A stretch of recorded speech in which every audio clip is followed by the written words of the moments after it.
Chik, chik, chik, chik, chik. 1, 2, 3. Upload. Sige, ako.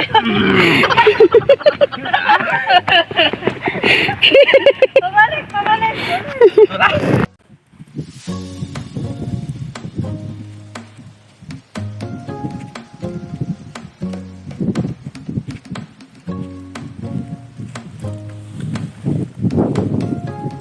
Ay, nakakapagod mga kagulay.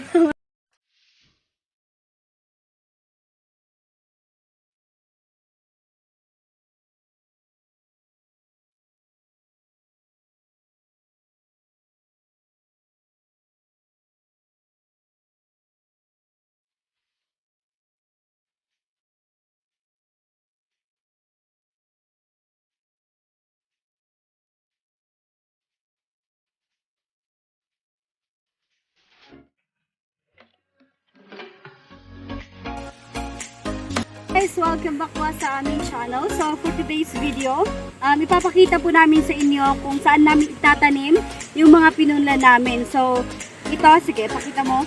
So ito is, so ang sukat nito is 1 hectare. So ang itatanim namin dito is kalabasa, talong. So ang gagawin namin is tatanggalin namin yung mga bato. And then, syempre, pinagtaniman na kasi namin to dati. So may tinanim kami ditong papaya dati. Puputulin namin yung mga papaya kasi masyado na silang matangkad. Kaya na namin silang patayin kasi nga hindi na rin namin maabot yung bunga niya. And then kung makikita nyo mga kagulay, ito, ayan, so itong mga to may plastic mulch dyan. So matagal na rin po kasi itong plastic mulch na ito. Kailangan na namin siyang tanggalin. Sira na din kasi siya, hindi na siya pwedeng gamitin. So lilinisan na namin siya para mas maganda.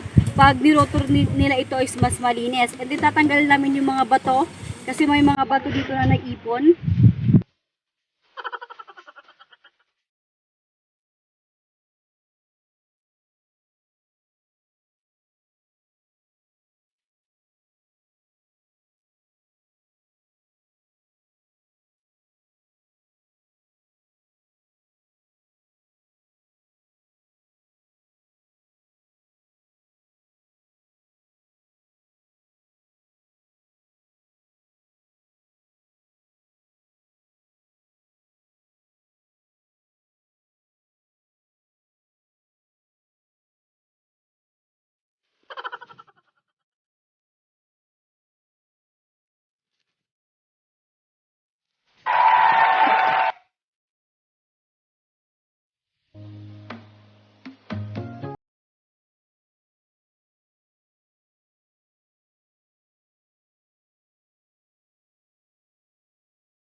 Ang ginamit na gamot dito para sa pang-spray ng damo mga kagulay is save time. So maganda 'yon. Effective siya lalo na pag malaki na yung mga damo. Talagang mamamatay sila. Ilang araw pa lang is mamamatay na yung mga damo natin pag gumamit tayo ng save time. So yun yung ginamit nila mama na pang-spray dito sa mga damo nang sa ganun mamatay sila.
So yan mga kagulay, tinatanggal nila yung mga damo para malinis yung pagtataniman natin. Matagal kasi namin itong hindi nataniman mga kagulay, kaya madami nang tumubo na damo. Mag-hi kasi rin. So ayan, ito si Kuya Susing. Siya yung iniwan sa ere. Ayan, ito, so yan si Kuya Susing, masipag yan. Sige, mag-hi kayo guys. Ayan. Ayan, so siya yung kasama namin na naglilinis. At syempre, ito yung pinakamasipag sa lahat.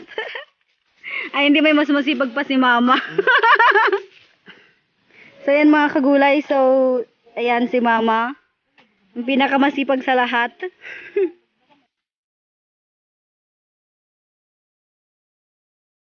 So, ayan. So, may mga saging tayo mga kagulay sa gilid-gilid. Ayan. So, ito naman si mga kagulay, si RJ. Hi ka, RJ! Madaming langgam mga kagulay. Ayan. Masipag din yan. Masipag pag may video.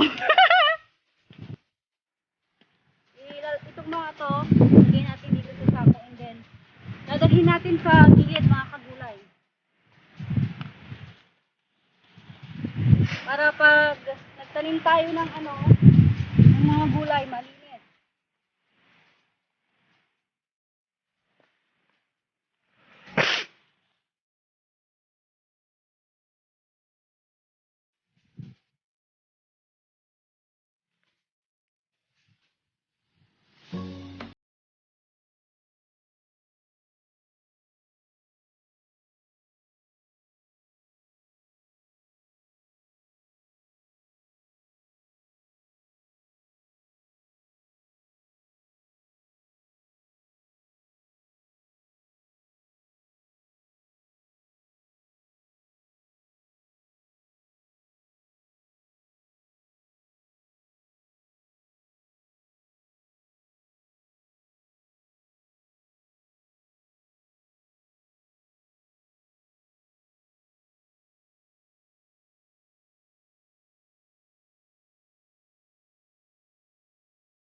Yung mga papaya, ito yung ginagamit namin na pang support sa kanila. So since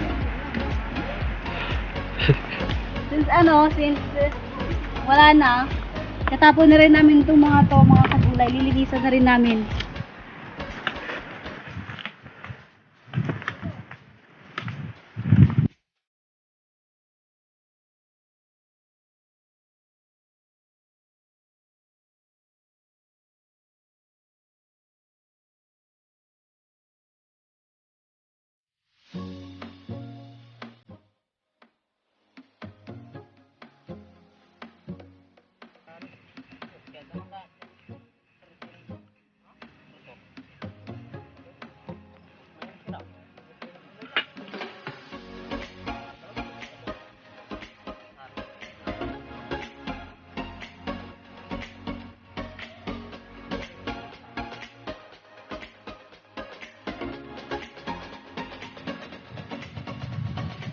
So ayan mga kagulay, so naararo na po yung kalahati nito. So itutuloy pa po ito mga kagulay.